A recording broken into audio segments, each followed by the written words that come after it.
अच्छा, एक चीज़ पूछना चाहूँगा, मुझे नहीं मालूम आप इस बात पे क्या प्रतिक्रिया देंगे, लेकिन आज अचानक कुछ ऐसे लोग देश के नेतृत्व संभालने के लिए लोग गारंटी में ऐसे कुछ गुण बता दिए जा रहे हैं जिन्होंने पूरे भारत को भी ढंग से नहीं देखा है और उन्हें भावी हिंदुस्तान की तकदीर बताया जाता है। क्या कुछ कहेंगे इस बारे में? जहाँ तक जिस तरफ आपका इशारा है, हम लोग भी जब अखबार उठा कर के देखते हैं तो कहीं कहीं महसूस होता है कि ये कहीं न कहीं प्रायोजित कार्यक्रम है जिसके तहत उनको पेश किया जाता है। और कांग्रेस पार्टी इसमें आगे है।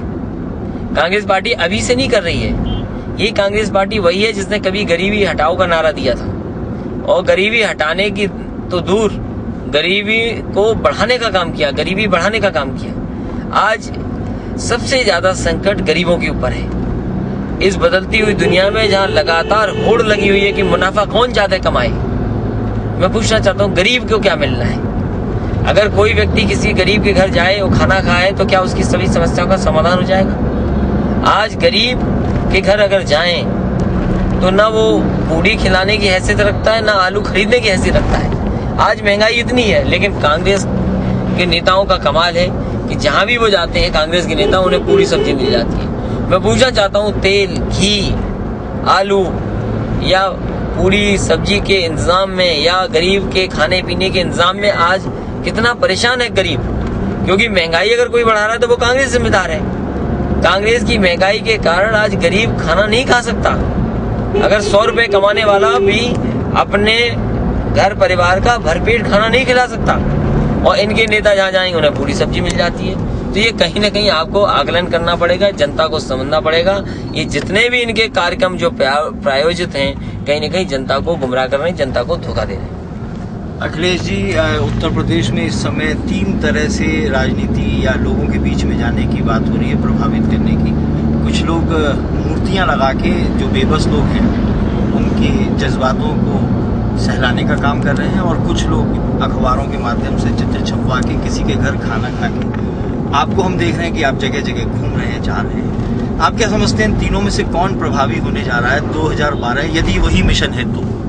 देखिए, अंतोगत हम सब लोगों को सत्ता में या सत्ता के लिए प्रयास करना है। हमें सत्ता मिलेगी या सत्ता में बैठने का मौका मिलेगा, जनता अगर मौका देगी तो हम अपनी योजनाएं, समाजवादी कार्यक्रम लागू करेंगे। जहां तक सवाल मूर्तियों का है, पार्कों का है, स्मारकों का है, ये सच्चाई है कि उत्तर प्रदेश की जनता अब जान गई है कि बहुजन समाज पार्टी के पास गरीबों के लिए, दलितों के लिए कोई कार्यक्रम नहीं है। कोई कार्यक्रम अगर है तो केवल मुख्यमंत्री को अपना नाम इतिहास में कैसे दर्ज हो जाए, इसके लिए योजनाएं तो हैं। अगर प्रतिमाएं लगाई जा रही तो वो इसलिए नहीं लगाई जा रही कि जनता को उससे लाभ होगा या अपने मूर्तियों से दलित प्रेरणा लेंगे, समाज प्रेरणा लेगा, सीख लेगा ना। केवल प्रतिमाएं इसलिए लग रही हैं कि उनका नाम इतिहास में कैसे आ जाए। स्मारक इसलिए बन रहे हैं उनकी अच्छाई के लिए नहीं, मुख्यमंत्री का नाम कैसे इतिहास में बन जाए। इसलिए वो सरकार या बहुजन समाज पार्टी के वो लोग हैं जो केवल जनता का पैसा, अरबों खरबों रुपया मूर्तियों पे, पार्कों पे, स्मारक पे इसलिए लुटाया जा रहा है जिससे कि उनका नाम इतिहास में दर्ज हो जाए। जहाँ दूसरा कांग्रेस पार्टी है, कांग्रेस पार्टी तो केवल एक प्रायोजित कार्यक्रम के तहत गरीबी से लाभ उठाने का काम करना चाहती है। आज सत्ता में वो लोग हैं, आज उनकी जिम्मेदारी बनती है कि महंगाई कम हो, महंगाई कम की जाए, लेकिन सत्ता में बैठने के बाद भी महंगाई नहीं कम कर रहे, महंगाई दूर कर रहे हैं। डीजल पेट्रोल महंगा कर दिया है तो उससे सीधा आम आदमी प्रभावित हुआ है। आज खाने पीने के सामान सब महंगे, सीधा गरीब प्रभावित है। आज नौकरियां नहीं है, रोजगार नहीं है।